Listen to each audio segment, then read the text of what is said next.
सबसे पहले महाराष्ट्र की वो खबर आपको जाननी चाहिए जिसकी तस्वीरें आई ठाणे से। ठाणे में अवैध इमारतों पर बुलडोजर एक्शन की बात। कुल ऐसी 33 इमारतें, आप जरा तस्वीर देखिए। बुलडोजर एक्शन के लिए जब यहां भीड़ पहुंची तो भीड़ का हुजूम आपको नजर आएगा। 33 इमारतों को ध्वस्त यहां पर करना है, लेकिन जैसे ही बुलडोजर एक्शन वहां एक्शन करने के लिए पहुंचता है, हंगामा होता है। बुलडोजर के सामने बुर्कानशी महिलाओं को खड़ा कर दिया जाता है। क्या होता है वहां पर, देखिए। महाराष्ट्र में बुर्का वर्सेस बुलडोजर, अतिक्रमण पर एक्शन, बड़ी टेंशन। ये तस्वीरें मुंबई से सटे ठाणे की, जहां देवेंद्र फडणवीस के बुलडोजर के सामने बुर्के वाली महिलाएं खड़ी हुई। एक तरफ सरकारी बुलडोजर अपना काम कर रहा था, तो दूसरी तरफ बुर्कानशी खातूनें नारे लगा रही थी।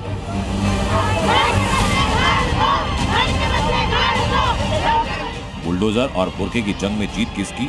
क्या बुर्के वाली महिलाओं के सामने बुलडोजर झुका, या बुलडोजर के प्रहार से इन्होंने हार मानी? इन सवालों का जवाब बताऊं उसके पहले इस हंगामे और नारेबाजी की वजह जानें। दरअसल बॉम्बे हाई कोर्ट ने अवैध निर्माण हटाने के निर्देश दिए, जिसके बाद ठाणे नगर निगम ने 33 इमारतों को चिन्हित किया। प्रशासन के बुलडोजर ने 13 इमारतों को ध्वस्त किया। इस वक्त मैं आपको लोकेशन से तस्वीरें दिखाऊंगा। तो फिलहाल यहाँ पर जो है तोड़क कार्रवाई शुरू हो गई है, लेकिन इससे पहले यहाँ के स्थानीय लोगों ने जो है बॉम्बे हाईकोर्ट का रुख किया था, जहाँ पर एक कानूनी कार्रवाई चली और उसके बाद बॉम्बे हाईकोर्ट के निर्देश अनुसार जो है यहाँ पर तोड़क कार्रवाई अब शुरू है।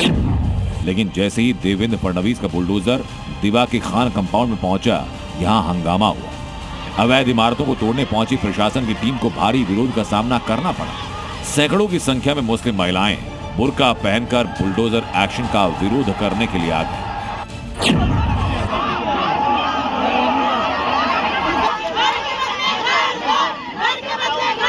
हमारे साथ गलत कर रहे हैं। मैं बच्चे की दवा लेने बाहर गई और मेरे घर में घुस गए, जबकि मेरी बूढ़ी सास अकेली घर पे है। वो अकेले घबरा रहे, पर कांस्टेबल ने मुझे जाने नहीं दी।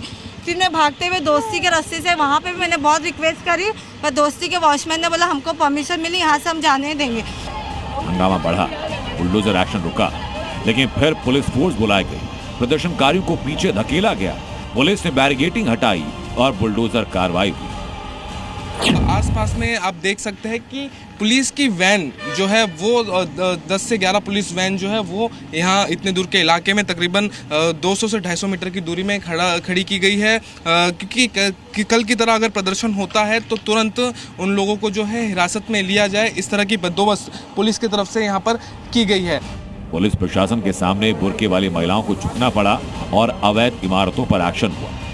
बुलडोजर की जद में सबसे ज्यादा खान कंपाउंड की 17 बिल्डिंग्स आती हैं, जबकि कुल 33 इमारतों को ढहाया जाना है। इनमें दिवा की 12, माजीवाड़ा मनपाड़ा की 5, कलवा की 4 और मुंब्रा में 3 इमारतें तोड़ी जा रही हैं।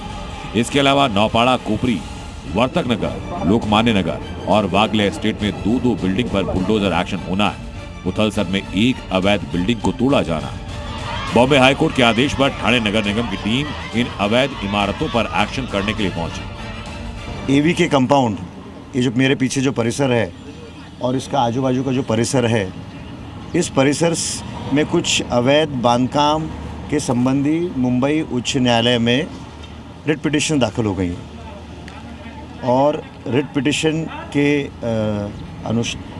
से रिलेटेड आज ये कार्रवाई, कल से ये कार्रवाई एक्चुअली तो ये कार्रवाई 13 तारीख से शुरू है, लेकिन कल से इसको काफ़ी इंटेंसिफाई कर दिया गया है। ठाणे नगर निगम पहले ही इमारतों को अवैध घोषित कर चुका था। बॉम्बे हाई कोर्ट इस पर मोहर लगा चुका था।